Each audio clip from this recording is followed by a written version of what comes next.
call this one spacing your data. And what I mean by this is a general layout of spreadsheets. In fact, I've written an entire ebook, which is available on the website for people who want to, beginners who want to learn how to start making spreadsheets as kind of beginner's guide.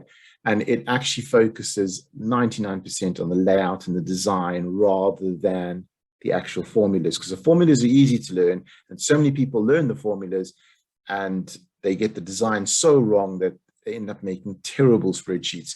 So let me show you what I mean by design. I always leave some blank columns. So I actually make a narrow column. So it creates these kind of this visual experience where you've got the different boxes where you're filling in the text, the data, rather than just all one after the other. So what I do is I actually color code the headers.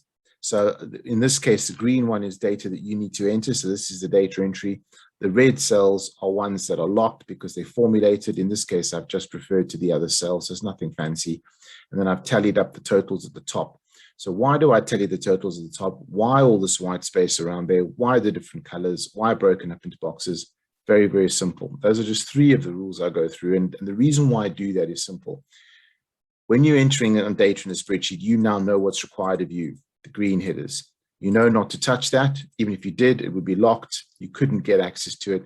It's not a problem, but you know not to fill that in. So you can immediately see if that's red, you're not supposed to be filling in, you're supposed to be filling it in somewhere else. It gives the user so much more clarity as to what they ought to be filling in, what they shouldn't. Because you haven't got unlock cell, lock cell, unlock cell, lock cell, unlock cell, lock cell, like so many people have, the people don't know which ones to fill in, which ones are formulated, what data is missing, why they're not working out, and then they try and type something in and it says spreadsheet's locked and they go, oh, there's a problem. It's not a problem. You should be typing it in somewhere else. So this keeps it clear. It separates the unlocked, puts the locked to one side, unlocked to one side. This means that I can put these filters in because all of this data together is unlocked. If you've got unlock, locked, unlock, locked, you can't do those filters. So that's why I separate the two batches of data, the data entry and the formulated, and it's clear as to what's what. So anyone filling it in knows exactly what to do. Why do I put the white spaces in? Well, it separates them. It just makes it look a bit neater. When you've got everything on top of each other, it looks like one big long table and then it gets a little bit confusing.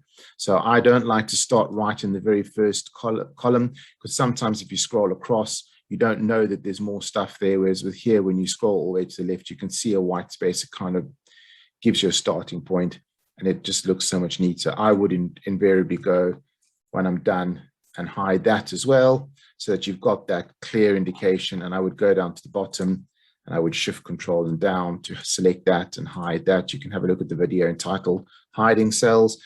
And that then hides away and you've got exactly what you need on the page, neat, tidy, and organized. So why the totals at the top? Most people want a total at the bottom because that's what they learned at school. You tally it up, you put the total at the bottom, which is fair enough. But in this case, what I like to do here is go to view and then, review, page freeze panes, and then click the top one. So when I click this top one, essentially it freezes wherever the cursor, whatever cell I've selected. So I go here and select. So it's one below the headers and it's right on the left-hand side, and I go freeze panes and then it freezes. Now when I scroll down, that goes behind there. So now wherever I go on that data, whenever I scroll, I can always see those totals because they're at the top. Whereas if they were at the bottom, I'd have to keep scrolling down to see what the answer is, what the total is. So that's one reason why I do that. You can also put it over here, for example, and say freeze panes, and then you can scroll to the right. In this case, you can't because there's not an awful lot of room to go, but that will then go behind there. And it'll go behind when you scroll down. So you can play around with the freeze panes. Even if the workbook's locked, you can change those freeze panes. So that's not the end of the world. But now you can see the freeze panes lets you see your data so much clearer.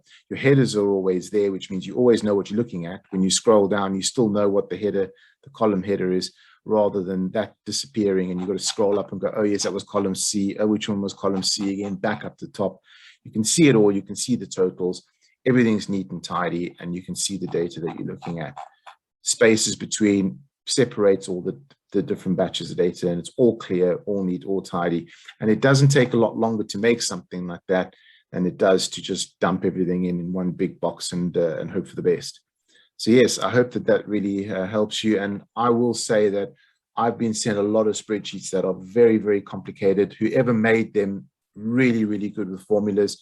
In fact, I've seen some spreadsheets that I've struggled to understand. They've been that complicated, that intense with the work that they've done, but the clients haven't been able to use them because they've just been a mess, and it's just data everywhere and all sorts of stuff going on all over the place, and they haven't taken the time to separate it out and focus on how the spreadsheet actually looks.